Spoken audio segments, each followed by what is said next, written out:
Bonjour, bienvenue sur Nini Manga. Je suis très heureuse de vous retrouver aujourd'hui pour une nouvelle vidéo unboxing et c'est la licence Saint Seiya qui est mise à l'honneur avec le maléfique grand pop de chez Fox Studio. Cette statue, je l'ai achetée sur le site de Caillou Nation au prix de 465 €, frais de port compris. Le carton est à côté de moi. Allez, on passe tout de suite au déballage. C'est parti!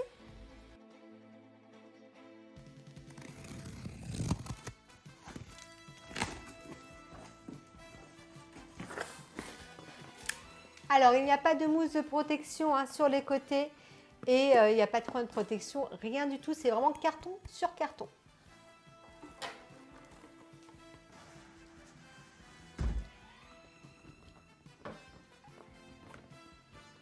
Voilà le carton. Alors, moi j'ai un petit pet derrière. J'espère que la résine n'aura rien. On croise les doigts. Sinon, au niveau du carton, on a une représentation du grand pop à l'avant avec écrit pop et puis la constellation. Bon, il n'est vraiment pas très bien fait, le grand pop dessus, pas très joli. On a l'impression qu'il est un petit peu dans le brouillard. Bon, elle n'est pas très belle comme représentation. Bon, après, c'est qu'un carton, on s'en fiche, mais bon. La petite constellation, il n'y a rien derrière, constellation, et au-dessus, il y a écrit Fox Studio. On passe tout de suite au déballage. Ce que je vais faire, je vais enlever tout de suite les pièces et je vais les mettre sur la table, ça ira plus vite. Et voilà, donc du coup, j'ai déjà mis mes gants, j'ai déballé toutes les pièces. Alors, c'est rigolo parce qu'elle tient debout, celle-ci, comme ça. Bon, je la laisse comme ça parce que c'est difficile à positionner, elle est extrêmement lourde. On en reparlera après. On va commencer par le socle. Alors, moi, j'ai pris la version X, donc la version la plus complète, avec la statue d'Athéna qui est cassée au sol, qui est en 1000 morceaux. Je trouve que c'est vraiment super bien fait, c'est vraiment très joli. Mais avant, on va regarder ce qui se cache en dessous de la base. Et il n'y a rien, c'est juste une feutrine. Donc moi, je trouve ça dommage parce que toutes les autres statues, il y avait une illustration et là, il n'y a rien. Bon, c'est pas bien grave, on ne le voit pas, c'est en dessous, mais ils auraient pu faire un petit effort et mettre une petite illustration du grand pop. Devant, on a pop inscrit en une écriture dorée. Et puis là, du coup, on retrouve les morceaux d'Athéna sur toute cette base. Alors, elle est vraiment très jolie. Moi, j'aime beaucoup les coloris choisis. Ils font un petit peu verdâtre, bleuté, avec un petit peu de noir, de gris. C'est vraiment très, très beau. On voit du coup la tête d'Athéna ici. On voit une partie du sphinx sur sa tête là. On voit pas mal de détails un peu partout. Les escaliers à l'arrière, on a vraiment l'impression de se retrouver au sanctuaire avec des débris partout. C'est vraiment très très beau. Allez, on va continuer cette résine parce que elle risque d'être belle. Allez, on continue avec le grand pop qui est juste là. Alors, ce qu'il faut savoir, c'est que cette pièce est extrêmement lourde. Je ne sais pas combien elle pèse, mais elle est vraiment très très lourde. C'est un truc que je ne comprends pas du tout, le choix de faire cette pièce si lourde. Bon, il faut savoir qu'il y a quand même pas mal d'éléments qui sont déjà incrustés dans cette pièce. Donc, on a la robe, le vêtement en dessous du grand pop, les deux pieds, donc qui sont bien faits avec des petites sandales qui sont faites dorées, qui sont vraiment très bien faits. Et un bras, donc le bras droit qui est déjà positionné. Au niveau des coloris, donc moi j'aime beaucoup le drapé de cette robe. J'ai du mal parce qu'elle est vraiment lourde. Hein. Le drapé est vraiment super bien fait. Les couleurs choisies sont vraiment top. J'ai un petit souci par contre, et ça il faut le souligner, c'est ce contour rouge qui est très très bien, mais entre le contour rouge et la robe blanche grisâtre, vous avez un petit liseré doré, et ce liseré, on a l'impression d'avoir le tapis des villes saga devant nous parce que la personne qui a fait ce liseré doré devait être bourrée aussi parce qu'il y en a partout. C'est vraiment pas droit. Soit elle avait Parkinson, soit elle avait plus assez d'encre à un moment, soit le pinceau n'était pas droit, j'en sais rien. Mais là, c'est vraiment pas à faire parce que c'est pas joli. Il y a des endroits où ça manque, il y a des endroits où c'est pas doré, c'est un peu plus noir, il y a des endroits où ça déborde de partout. Bon, c'est pas top. Pareil au niveau du bras là, droit qui a déjà été positionné, il y a une grosse démarcation que vous voyez ici, mais jusqu'à derrière aussi. Bon, un peu dommage. Sinon, la main est très très bien faite, parce qu'ils ont été jusqu'à montrer la main au niveau de la manche de la robe. et le reste est très bien fait, mais qu'est-ce que c'est lourd! Qu'est-ce que c'est lourd! Du coup, je vais la positionner, comme ça je vais m'en séparer. Vous avez 2 plugs au niveau de la statue, là, de la base, et du coup je vais positionner les 2 pieds. Elle est positionnée. Bon, une fois qu'elle est mise, elle fait quand même son petit effet. Je continue du coup avec le bras gauche du grand pop. Donc le voici, il est vraiment très bien fait. On retrouve le drapé de la robe au niveau de cette manche. Et on retrouve la main du grand pop ouverte. Les doigts sont bien faits, tout est bien fait. Là, c'est vraiment, il n'y a rien à dire. Donc il y a un petit aimant, je vais venir l'aimanter. Alors du coup, je viens positionner la main. Et c'est parfait, l'aimant est top, il est fort, ça ne bouge pas du tout. Ça fait sympa quand même. Je continue du coup avec cette pièce qui est vraiment très jolie. On a un rouge métallisé. Alors par contre, moi j'ai plein de petites choses dessus. Plein de petites choses blanches. Il va falloir que je vienne nettoyer la résine. Je ne sais pas pourquoi. Je ne sais pas ce qu'il y a eu au niveau du polystyrène. Bon, ça s'enlève, hein. C'est pas... Bon, c'est pas grave, ça va partir, mais j'ai des petites taches blanches dessus, mais bon, rien de grave. Donc on retrouve du coup les coloris qui sont vraiment très bien faits, les pics de son habit, hein, de son accoutrement.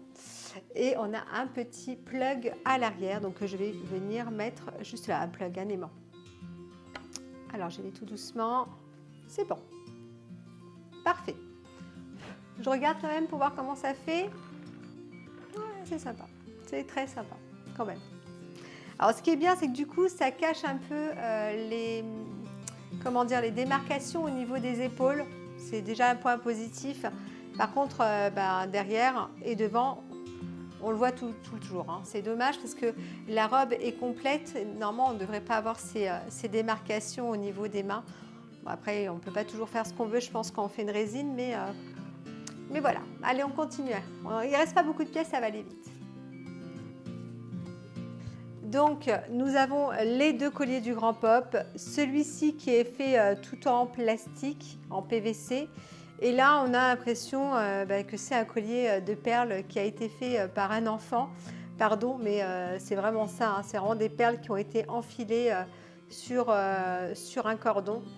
Et bon, après, je ne sais pas comment ils auraient pu faire autrement que comme ça, mais voilà, moi, je ne trouve pas ça très classe, pas très élégant, mais voilà, je pense qu'ils n'auraient pas pu faire autrement, ou du moins ça aurait pu casser si jamais ils avaient fait ça d'une autre façon avec un autre matériau, mais voilà.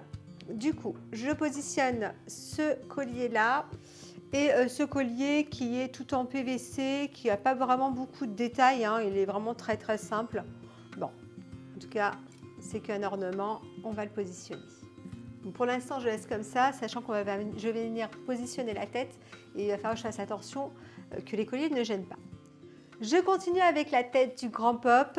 Donc j'ai déjà positionné les 2 petites ailettes là sur le casque. Pourquoi? Donc elles s'enlèvent, hein, parce qu'il faut de la pâte à fixe. Donc du coup, je les ai déjà mis, hop, pour ne pas perdre trop de temps dans la vidéo. Et du coup, c'est déjà positionné. Alors, parlons de cette tête du grand pop. C'est vraiment très beau. On a 3 étages de mèche. Elles sont vraiment top. Ça part dans tous les sens. Ce gris est vraiment super bien choisi. Et puis, on a pas mal d'effets pour montrer que c'est des cheveux. Et je trouve ça vraiment très beau. Au niveau du casque, c'est un casque qui est vraiment top. Les coloris choisis sont vraiment magnifiques. La tête du grand pop est vraiment sublime. Il est vraiment très beau. Alors par contre, j'ai comme sur son armure là, des petits points blancs au niveau du casque qui partent. Hein. Je ne sais pas ce que c'est, mais ça reste bien accroché. Mais quand on frotte bien, ça part. Je ne sais pas du tout ce qui s'est passé dans le carton. Et bon, c'est pas grave, ça va partir. Donc voilà. Du coup, je positionne la tête du grand pop. Donc je vais faire attention au collier. Et surtout à ma mèche là qui bouge.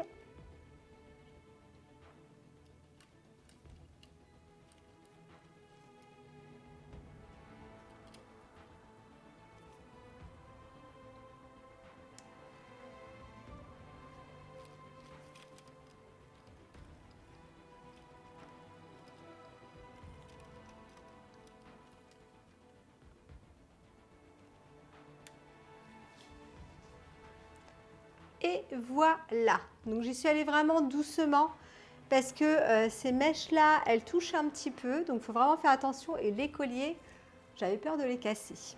Je continue du coup avec la dernière pièce. C'est la pièce qui vient au-dessus du casque. J'espère qu'elle va tenir sans pâte à fixe. Et là, regardez la pièce. Regardez comment c'est trop beau. Ce casque est vraiment magnifique. Le casque du Grand Pop est vraiment splendide. On a l'impression que les ailes du dragon sont vraiment striées. On a vraiment l'impression d'avoir le cartilage du dragon. Et la couleur est vraiment splendide. C'est vraiment très très beau. Ça a rouge noirâtre. J'ai du mal à parler. Elle est vraiment très très belle cette pièce. Du coup, je la positionne juste sur le casque. Et comme je l'avais prédit, il faut de la pâte à fixe parce que ça ne tient pas du tout. Vous savez que j'adore la pâte à fixe. C'est vraiment mon truc. Mais phoque, pratiquement sur toutes les résines, il faut de la pâte à fixe. Donc du coup, je vais venir mettre de la pâte à fixe dessus.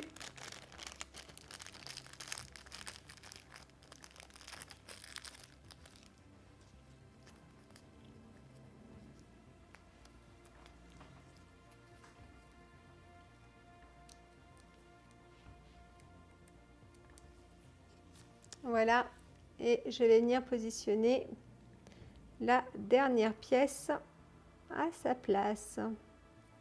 Voilà, bon là ça tient mieux. C'est dommage parce que il suffit de faire un emplacement correct et il n'y a pas besoin de pâte à fixe. Bon, c'est pas grave. Dans tous les cas, c'est une très jolie pièce et avec tout ce qu'ils ont fait comme travail au niveau de la peinture, au niveau des effets, au niveau de cette chevelure, la pose qui est vraiment très très belle, c'est quand même une très jolie statue. Il ne manque plus que la plaque, je vous la montre tout de suite, elle est là. Donc c'est une plaque comme toutes les autres plaques, On a une représentation du Grand Pop à l'avant, à l'arrière on a l'horloge et on a le numéro de tirage, donc il y avait 71 exemplaires de cette statue. Donc avec le petit support et voilà pour finir la statue. On passe tout de suite au point positif et au point négatif. Alors du coup j'ai été chercher Evil Saga que j'ai mis à côté du Grand Pop. Pourquoi? Parce qu'il me semble bien, alors vous me le direz en commentaire, mais que Phoque avait dit que soit on pouvait changer le corps d'une statue, d'un socle à l'autre, soit qu'on pouvait changer la tête. Et ni l'un ni l'autre n'est possible. Quand on voit l'écartement des pieds d'Evil Saga et l'écartement des pieds du Grand Pop, c'est pas possible. Et pareil au niveau du cou, là le cou est beaucoup plus grand et le cou du Grand Pop, c'est une petite tige fine et du coup c'est impossible qu'on puisse faire l'échange entre les deux. Alors moi, il me semble bien que Phoque avait dit ça. S'il y en a un ou plusieurs d'entre vous qui s'en souvient, eh bien, allez-y, mettez-le en commentaire. Au niveau des points négatifs de cette résine, pour moi, le gros point négatif, c'est cette lourdeur. Au niveau de la résine, là, c'est impressionnant. Je ne sais pas combien de kilos ça fait, mais elle est extrêmement lourde et je ne comprends pas le choix de Phoque de faire une résine aussi lourde au niveau d'une seule pièce. Parce que toute la statue, même le socle, il n'est pas aussi lourd que la robe. C'est impressionnant. L'autre point négatif pour moi, c'est au niveau du liseré doré qu'il y a tout autour. Il est vraiment pas précis, ça déborde de partout. Il y a des endroits où ça manque, il y a des endroits où on a l'impression que ça fait plus noir que doré. Ça déborde, c'est pas joli. Donc voilà, ça fait un peu rappeler le tapis d'Evil Saga à côté. C'est vraiment exactement la même chose d'un côté et de l'autre, ça déborde. Un autre point négatif, et ça, je vais vous mettre une petite photo. Vous allez voir le prototype qui nous était proposé et je le trouvais beaucoup plus dynamique. Le drapé de la robe était splendide. On avait vraiment l'impression que que le grand pop était en action. Au niveau de sa main, la pose, elle était démoniaque, voilà, c'est le mot. C'était vraiment une pose de grand pop qui s'impose, on avait vraiment l'impression qu'il allait faire une attaque. Voilà, qu'il était là en train de faire une attaque. Et là, elle est jolie. Je ne veux pas dire qu'elle n'est pas jolie, mais je préférais celle du prototype. Pareil, vous me direz ce que vous en pensez en commentaire. Pareil au niveau de la base, vous avez vu, je ne sais pas, au niveau du prototype, c'était un peu plus grisâtre. Bon, après, les couleurs, ce n'est pas vraiment ça hein, dans les prototypes, mais je trouvais que ça rendait mieux. Même si j'aime beaucoup la représentation qu'ils ont fait sur cette base. Hein. Elle est quand même très très belle, les couleurs sont très joliment choisies aussi, mais j'ai quand même une grosse préférence pour le prototype. Et les points négatifs, c'est cette pâte à fixe hein, qu'on doit venir mettre au niveau des ailettes, au niveau du casque du grand pop. C'est dommage. Donc voilà, je pense que j'ai fait le tour des points négatifs. On passe au point positif. Alors, le point positif, c'est que malgré tout, c'est une très jolie statue, hein, malgré les points négatifs que je vous ai dit. Les cheveux sont vraiment magnifiques. La peinture au niveau du reste de la statue, si on ne parle pas de ce petit liseré là sur le tour de la robe, pardon, est vraiment très bien faite. Ah oui, le point négatif aussi, c'est le collier de perles que je trouve, voilà, le collier de perles et même l'autre, hein, je trouve que ça fait enfantin, c'est pas fini, c'est pas très joli. Bon, ça aurait pu être mieux fait, on va dire. Mais après, voilà, ça reste qu'un ornement, c'est pas bien grave. Donc les points positifs, on reste au point positif, il ne faut pas que je m'embrouille, il ne faut pas que j'aille un peu partout. Le drapé de cette robe qui est vraiment sublime, vraiment très bien fait, les mains qui sont bien faites, la peinture qui est bien faite, les cheveux sont magnifiques, ce casque est impressionnant, il est vraiment très bien fait. Vraiment très beau et cette base où on voit tous les débris d'Athéna, Athéna qui est cassée partout en plein de morceaux et on retrouve vraiment des morceaux de la statue d'Athéna partout, les petits détails qui sont sur ce socle, c'est vraiment sublime. La plaque, moi je la trouve très jolie aussi. Et puis voilà, je pense que c'est tout au niveau des points positifs de cette statue. C'est quand même une très belle statue. Je suis contente d'avoir cette statue dans ma collection parce qu'elle vient vraiment compléter et finir ma collection parce qu'il me fallait quand même le grand pop pour pouvoir la finir. Donc voilà, un grand merci quand même à Foc d'avoir sorti cette statue. Cette vidéo est déjà terminée. Je voulais remercier Victor de chez Caillou Nation pour m'avoir vendu cette statue. Alors, Caillou Nation, je ne sais pas pour faire de la pub, hein, mais je vous les recommande. Victor est vraiment super. Moi, j'ai toujours un retour. Dès que je lui écris, il me répond tout de suite. Donc, voilà, je vous recommande vraiment ce site. Et puis, quand vous allez acheter chez lui, c'est frais de port compris, tout est compris. Alors, attention, hein, ce n'est pas de la pub. C'est vraiment un conseil que je vous donne parce que moi, ça s'est toujours bien passé avec Victor. Donc, voilà. Donc, Caillou Nation est un site très fiable. Merci à Newair pour tout le matériel qu'il nous envoie afin de vous faire des vidéos de meilleure qualité. Si vous souhaitez vous abonner à ma chaîne, vous pouvez vous abonner. Vous pouvez également devenir membre soutien afin de m'aider dans l'évolution de celle-ci. Vous pouvez me suivre sur mes réseaux TikTok, mais aussi sur Facebook où j'ai un petit groupe qui s'appelle Les Chichis de Nini. Bien sûr, tout ceci n'est pas obligatoire et j'espère que cette vidéo vous aura plu et je vous dis à bientôt.